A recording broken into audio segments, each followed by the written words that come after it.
Assalamualaikum warahmatullahi wabarakatuh. Halo semuanya, perkenalkan saya Maritza Rafa Fadila dari Geologi Angkatan 2023. Kali ini saya akan menjelaskan sedikit materi dari mata kuliah Mineral Optik dan Petrografi. Oke, ini intro sedikit mengenai mineral optik. Mineral optik itu adalah studi mengenai interaksi cahaya dengan mineral, dan nantinya kita akan menggunakan mikroskop petrografi atau mikroskop polarisasi sebagai alatnya. Nah, untuk petrografi itu sendiri adalah studi batuan dalam sayatan tipis menggunakan mikroskop untuk menentukan identifikasi karakteristik optik mineral yang menyusun batuan tersebut. Oke, selanjutnya ini ada dua pengamatan yang ada di mineral optik, yaitu pengamatan secara ortoskop dan pengamatan secara konoskop.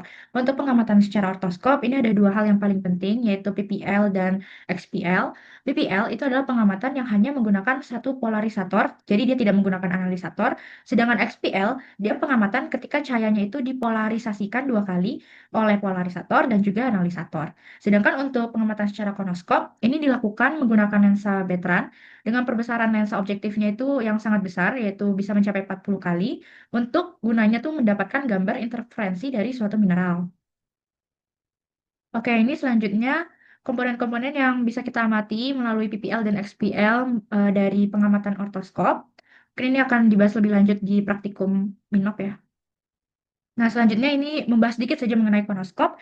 Pengamatan konoskop ini dibutuhkan ketika didapati mineral yang sulit dibedakan di pengamatan ortoskop. Misalnya ini biasanya terjadi di mineral kuarsa dan juga feldspar. Jadi kita harus mengetahui apakah mineral tersebut termasuk uniaksial ataupun biaksial untuk bisa menentukan nama dari mineral tersebut. Selanjutnya ini kita akan membahas mengenai sampel digital batuan. Di sini kita memiliki dua sampel. Nah, untuk sampel pertama, untuk penampakan PPL dan XPL-nya bisa dilihat pada gambar. Kalau misalnya kita lihat secara sekilas, kita bisa menduga bahwa jenis batuan di sampel pertama ini adalah jenis batuan beku. Kenapa? Karena kalau misalnya kita lihat dari teksturnya, dia terlihat kristalin dan juga interaksi antar mineralnya ini terlihat interlocking. Nah, pada sampel batuan ini didapati adanya mineral kuarsa yang ketika diamati melalui PPL dan XPL, kita bisa tahu bahwa bentuknya adalah anhedral. Kenapa anhedral? Karena di sini batas-batas kristalnya, batas-batas mineralnya itu sudah tidak terlihat dengan jelas dan sudah tidak terlihat bagus. Kemudian untuk pengamatan di PPL-nya, untuk warnanya sendiri, mineral kuarsa yang ditandai dengan huruf Q ini memiliki warna yang colorless dan juga transparan. Jadi dia dapat meneruskan cahaya dan juga tembus pandang. Mineral kuarsa ini memiliki relief yang rendah. Kenapa? Karena kalau misalnya dilihat dari garis pinggiran mineralnya ini sama sekali tidak terlihat dengan jelas dan tidak terlihat nyata. Jadi relief dari mineral kuarsa ini rendah. Maka dari itu kita bisa tahu nih kalau misalnya indeks bias dari mineral kuarsa ini jauh lebih rendah dari indeks bias balsamnya. Nah, di mineral kuarsa ini tidak ditemukan adanya belahan, pecahan, pleochroisme, inklusi, dan juga alterasi ya dari pengamatan PPL-nya. Kemudian kita lanjut ke pengamatan XPL-nya. Di sini warna dari mineral kuarsa ini adalah abu-abu, yaitu orde ke-1 untuk warna interferensinya. Dan sudut pemadamannya adalah wavy. Nah, sudut pemadaman wavy ini adalah salah satu ciri khas kuarsa, yaitu ketika meja preparat diputar, mineral tidak mengalami pemadaman total keseluruhan, tapi cenderung terlihat seperti gelombang gitu. Dan itu merupakan salah satu ciri khas dari mineral kuarsa. Tidak didapati juga adanya kembaran atau twinning, dan untuk birefringence-nya kuarsa adalah 0,09. Sebenarnya untuk mendapatkan nilai ini ada perhitungan dan juga plottingnya, tapi karena waktunya terbatas, jadi saya tidak akan membahas lebih lanjut mengenai plottingan dari diagram Michel-Levy. Oke, selanjutnya mineral yang didapati adalah plagioklas. Dari pengamatan PPL dan XPL bisa diketahui kalau bentuknya adalah subhedral karena ini batas-batas kristalnya, batas-batas bidang kristalnya ini terlihat masih cukup baik walaupun di salah satu sisinya sudah berinteraksi dengan mineral lain jadi sudah tidak terlalu bagus. Untuk pengamatan di PPL-nya, untuk warnanya sendiri, dia memiliki warna yang sama kayak kuarsa tadi, sama-sama colorless, kemudian sama-sama transparan, tapi untuk reliefnya dia masih lebih tinggi daripada kuarsa tadi. Kalau kuarsa tadi garis batas pinggir mineralnya sama sekali tidak bisa teridentifikasi, tidak terlihat. Kalau untuk plagioklas ini masih bisa terlihat sedikit walaupun tipis. Jadi untuk reliefnya dia rendah sampai sedang. Di sini mineral plagioklasnya juga memiliki belahan yang satu arah. Kemudian untuk pleokrasme sama-sama tidak ada, sama seperti kuarsa. Untuk inklusi, dia karena terdapat material ataupun mineral lain ya yang hadir di badan mineral plagioklas, jadi ditemukan adanya inklusi gitu di mineral plagioklas ini. Oke, selanjutnya untuk pengamatan XPL, ini untuk warna interferensinya sama seperti kuarsa tadi, yaitu warna abu-abu dan orde ke-1. Untuk sudut pemadamannya yaitu miring. Nah, untuk sudut pemadaman miring itu maksudnya adalah ketika nanti belahan mineral sejajar dengan arah getar sumbu silangnya, mineral tuh nggak akan tampak gelap. Jadi si plagioklasa ini akan tampak tetap terang.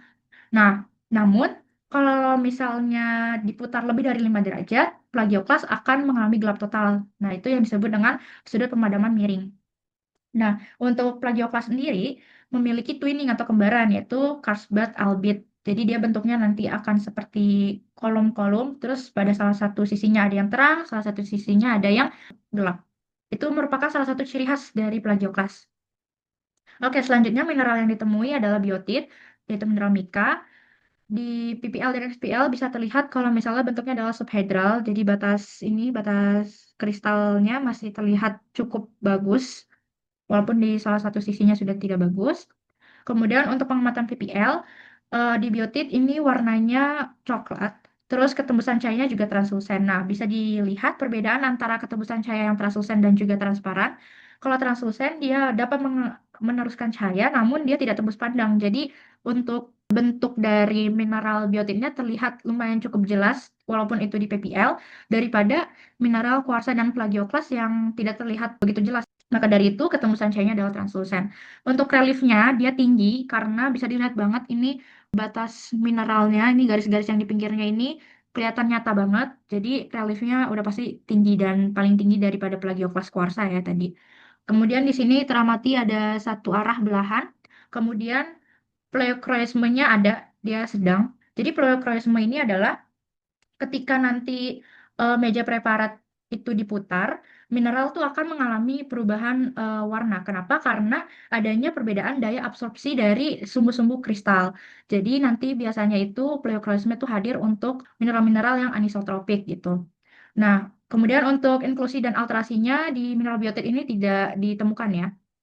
Untuk pengamatan XPL-nya selanjutnya ada warna interferensi yaitu orde 2 sampai 4. Jadi dia warnanya cenderung terang, kuning dan sebagainya untuk mineral biotit ini.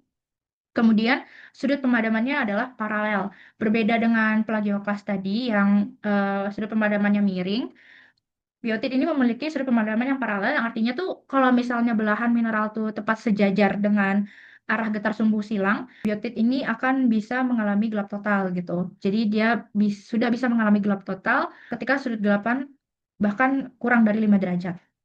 Bisa 0 sampai 5 derajat gitu. Nah, yang paling penting di sini adalah salah satu ciri khas biotit adalah adanya bird's eye. Bird's eye itu yang mana? Jadi bird's eye itu yang warna hitam ini, yang bintik-bintik kecil seperti kerikil. Nah, ini adalah salah satu ciri khas dari biotit. Nah, untuk bare fringes-nya ada di 0,03 sampai 0,08. Untuk kembarannya, biotit juga tidak memiliki kembaran sama seperti kuarsa. Oke, selanjutnya di sini ada point counting. Jadi untuk di mata kuliah Minop, untuk mengklasifikasikan dan melakukan penamaan batuan, kita harus melakukan yang namanya point counting terlebih dahulu untuk mengetahui ada mineral apa saja yang hadir di dalam sayatan tipis yang kita amati gitu. Biasanya kalau untuk praktikum, kita akan membutuhkan 4 sudut pandang untuk melakukan point counting. Tapi karena keterbatasan, karena kita hanya memiliki sampel digital, dan sampel digital yang bisa kita akses hanya ada 2 sudut pandang untuk sampel satu, maka dari itu untuk sampel ini, saya akan mempoint counting 2 sudut pandang. Jadi, sudut pandang ini kita dapati dari mikroskop yang kita gunakan, terus kita capture gitu menggunakan HP. Lalu hasil fotonya nanti akan kita masukkan ke software. Softwarenya di sini kita memakai Imagy. Nah, setelah memasukkannya ke Imagy, nanti kita akan menandai mineral apa saja nih yang ada di dalam sayatan tipis tersebut. Nah, di sini saya sudah mempoint counting Untuk warna kuning itu adalah mineral biotit, kemudian untuk warna biru adalah mineral kuarsa, dan juga yang merah itu adalah mineral plagioklas. Nah, dari hasil point counting sudut pandang pertama, didapati bahwa mineral biotit itu ada sebanyak 91 poin, mineral kuarsa itu 47 poin, dan mineral plagioklas 86 poin. Nah, selanjutnya untuk sudut pandang kedua dengan warna legenda yang sama ya, seperti sudut pandang pertama tadi. Nah, tapi di sini ada tambahan satu mineral lagi yaitu mineral opak. Mineral opak itu adalah ketika di PPL dan XPL-nya dia terlihat hitam legam dan dia tuh tidak mengalami adanya pleokroisme ataupun dia bahkan tidak mempunyai sudut pemadaman. Nah, biasanya ini adalah mineral-mineral isotropik, contohnya kayak garnet dan lain-lainnya. Nah, setelah didapati hasil point counting dari sudut pandang pertama dan sudut pandang kedua, kita akan melakukan normalisasi untuk lakukan plotting di diagram klasifikasi. Karena ini adalah batuan beku, jadi kita akan menggunakan diagram klasifikasi QEPF. Dari tabel ini, kita bisa menentukan persentase mineral yang hadir di dalam sayatan tipis batuan yang tadi kita amati.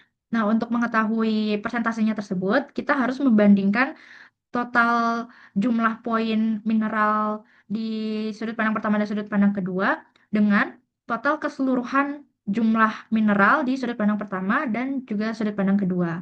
Jika sudah didapatkan, maka hasilnya akan terlihat seperti ini dari hasil point counting yang tadi saya dapatkan. Nah, karena di sini kita menggunakan klasifikasi QAPF, maka ada beberapa mineral yang kita tidak butuhkan, yaitu mineral biotit dan juga mineral opak ini kan.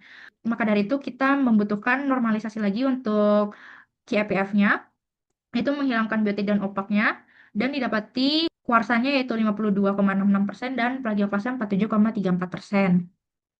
Nah, setelah itu kita bisa melakukan plotting menggunakan diagram QAPF. Nah, kenapa di sini saya menggunakan level 7? Karena bisa dilihat dari sampel batuan ini cenderung tidak seragam ya kemasnya, inequigranular, dan ukuran butirnya tuh porfiritik. Jadi ada yang kecil, ada yang besar juga.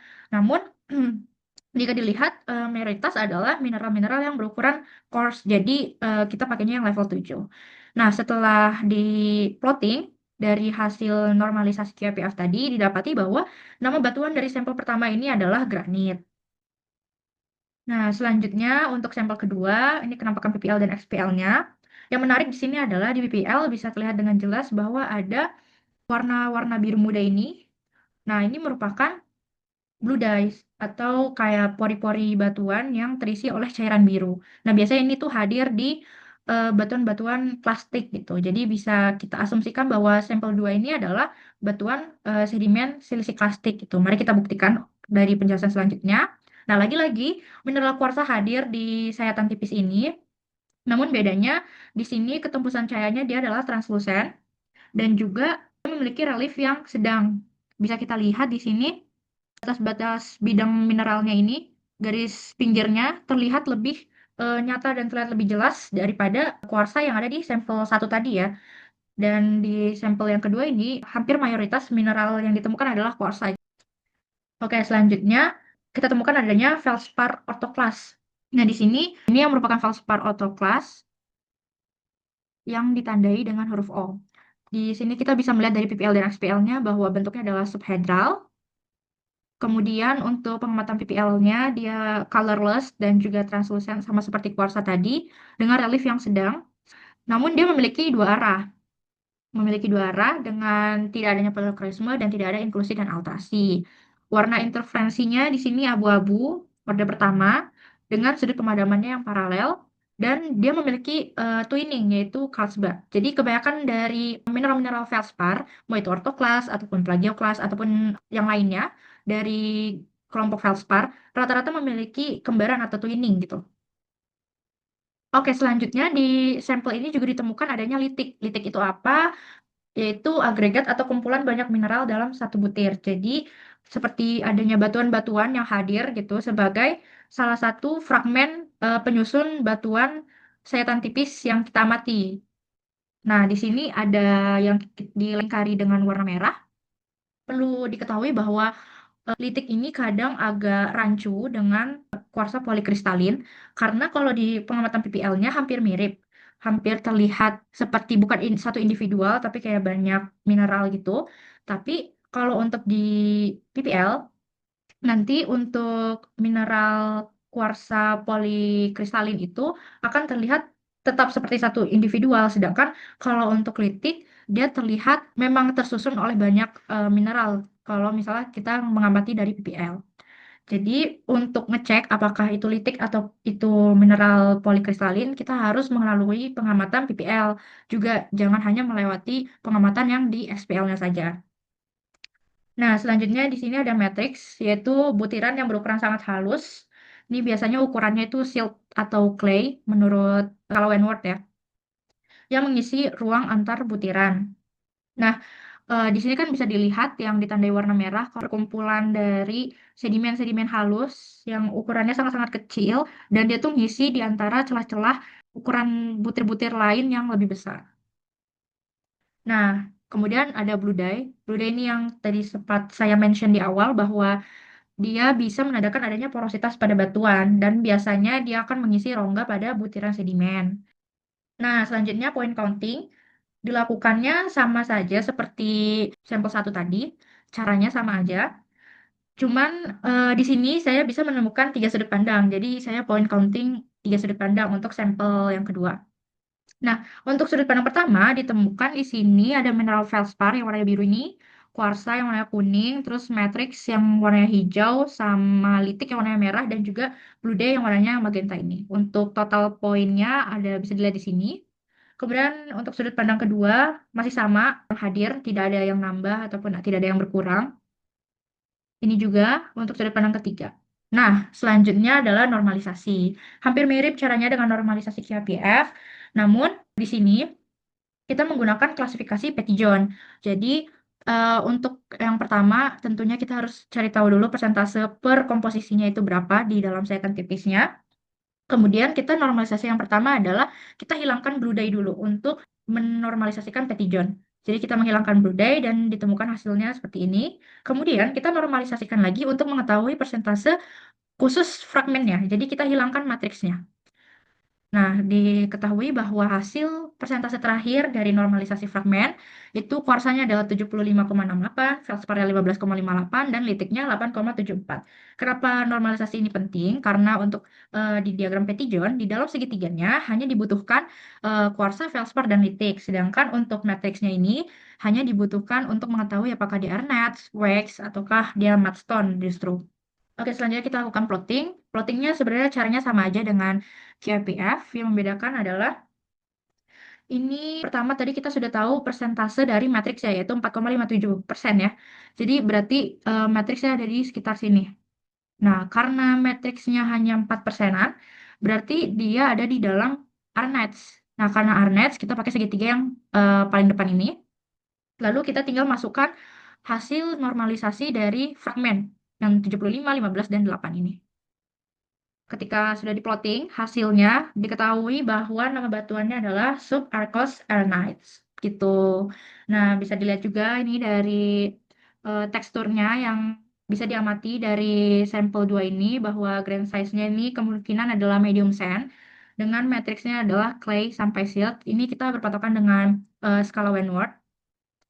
Kemudian untuk sortasinya dia moderate. Untuk bentuk butirnya ini dia low sphericity dan subrounded. Kemudian dia merupakan grain supported karena bisa kita tahu juga matriksnya sedikit hanya 4% dan kebanyakan dari sampel ini tersusun atas fragmen besar atau butiran-butiran yang lebih besar. Oke, untuk referensi yang saya gunakan adalah seperti ini. Oke, sekian dari saya. Kurang lebihnya mohon maaf. Terima kasih. Wassalamualaikum warahmatullahi wabarakatuh.